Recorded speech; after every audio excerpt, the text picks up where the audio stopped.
Çağın Zeynep'leri feryat olup inleyin, haykırın mazlumlara ruhullah göçtü deyin. Söyle bülbül ağlasın, gül bağrını dağlasın. Zaman mateme dursun, ümmet acıyla yansın. Elveda iman.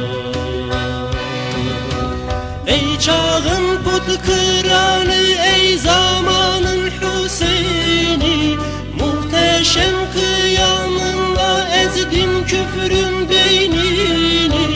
Ey ümmetin rehberi, mahrumların önderi, tağutların korkusu, Hizbullah'ın serveri. Ey imamım, ey ümmetin rehberi, mustazafin önderi, tağutların korkusu, Hizbullah'ın serveri. Elveda iman.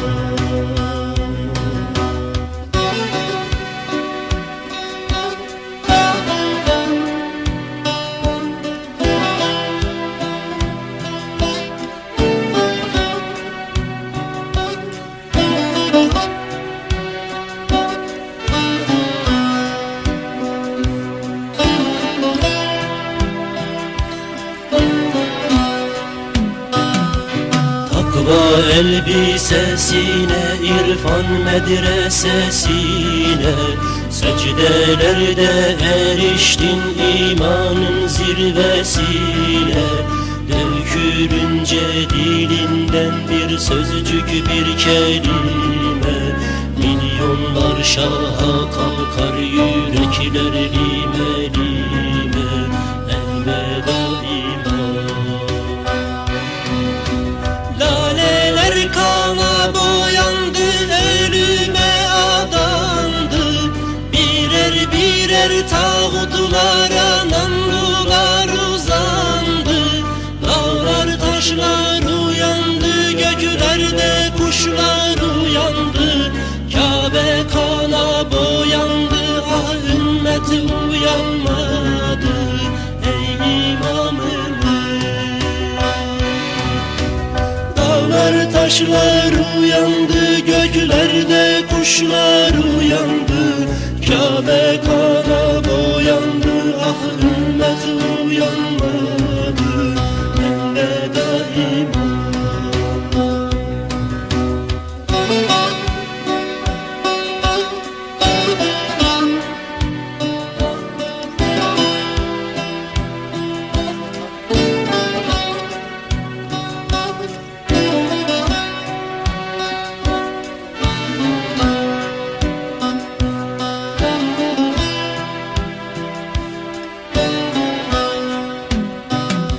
Çatı versen kaşını, uzatsan parmağını, çatı versen kaşını, oynatsan dudağını.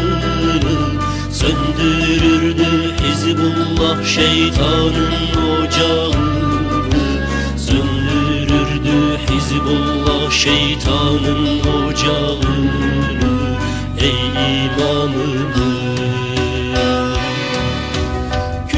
şirk var oldukça biz de var olacağız. Zulme karşı kıyam edip hesap soracağız. Müjdeler olsun iman, İslam'ın yolundayız. Şafağın habercisi, bir çağın sonundayız. Ey imamım, müjdeler olsun iman, İslam'ın yolundayız. Şafağın habercisi, bir çağın sonundayız.